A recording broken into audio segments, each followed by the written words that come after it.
Ibu Dr. Isbodroini Sianto MA.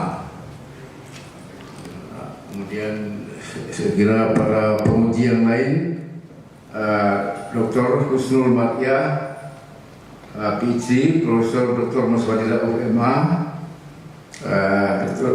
Medi Kosandi, PhD, dan Dr. Mbak Dani, PhD. Kepada penyanggah pertama, Jenderal Polisi Profesor Muhammad Tito Karnavian MA, PhD, untuk mengajukan pertanyaan dan sanggahannya. Saya melihat bahwa dalam tulisan sini definisinya adalah tentang perbuatan yang dapat menimbulkan ketakutan, penggunaan kekerasan dan lain-lain terhadap target non-kombatan. Saya lihat di sini. Kalau memang itu definisi dipakai, Undang-Undang Nomor 15 Tahun 2003 yang menjadi kunci dalam tulisan ini, dalam naskah ini, mengapa hanya mentarget substate atau warga negara yang dikriminalisasi? Kenapa negara atau pemerintah tidak dikriminalisasi? Karena pemerintah dapat saja berusaha menggunakan kekerasan atau ancaman kekerasan terhadap sipil atau non-kombatan. Mengapa tidak diatur dalam Undang-Undang Nomor 15 dan 2003 selama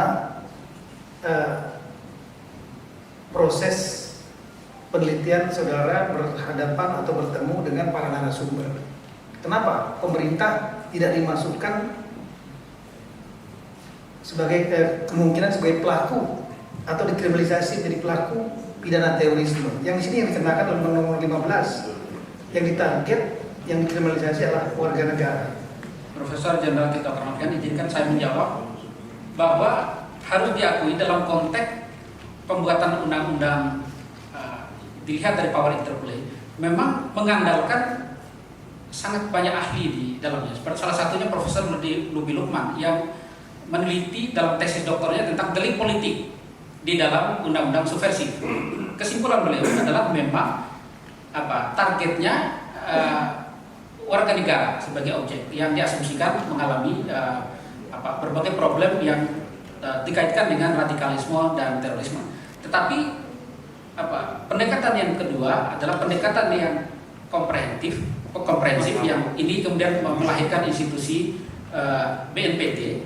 Sebenarnya diarahkan untuk mengkombinasikan bagaimana peran negara akan lebih komprehensif kalau melibatkan lebih banyak aktor di dalamnya, baik Departemen Agama sampai ke Departemen Pendidikan Nasional. Sehingga kontra radikalisme yang juga dikerjakan oleh Densus 88 misalnya, itu cukup diserahkan kepada institusi negara lain yang tidak organik.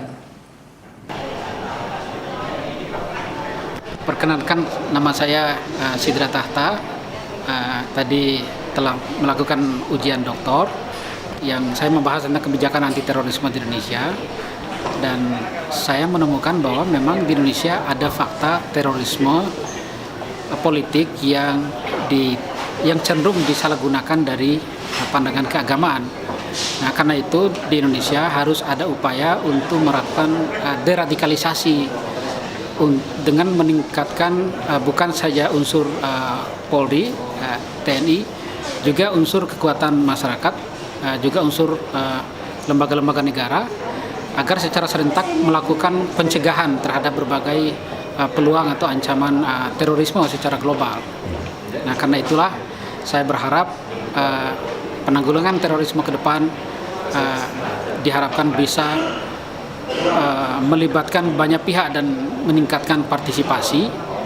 Dan karena saya yakin berdasarkan temuan yang saya lakukan ada kecenderungan meningkat deradikalisasi dalam beberapa tahun terakhir, sehingga diperlukan langkah yang lebih agresif dalam mewujudkan peran negara yang lebih kuat dalam melakukan penanggulangan terorisme dan mengupayakan kebijakan kontra radikalisasi yang bersifat kemanusiaan, mengedepankan prinsip-prinsip hak asasi manusia dan juga prinsip-prinsip demokrasi yang dianut. Karena itulah pendekatan hukum yang harus menjadi domain yang lebih dominan. Saya kan sebagai guru besar. Ya.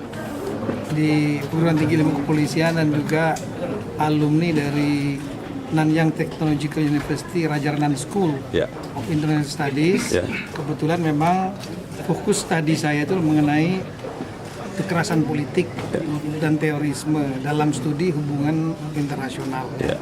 politik internasional. Ya. Saya tertarik dengan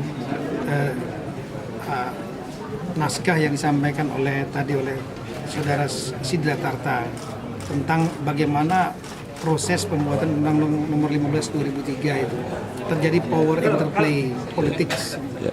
Nah, saya melihat bahwa tulisannya cukup bagus gitu. Namun ada beberapa yang memang dalam penelitian yang perlu untuk didalami dan dikaji lebih jauh. Ada beberapa pertanyaan saya tadi. Kemudian saya juga melihat bahwa hasil kerja dari saudara Sidarta tadi cukup bagus tulisannya ya, referensinya juga banyak, kemudian landasan teori juga bagus, analisis juga oke, tapi ada beberapa yang belum disentuh lagi, seperti misalnya Undang-Undang Nomor 5 tahun 2018. Saya pikir itu. Kalau undang-undang terorisme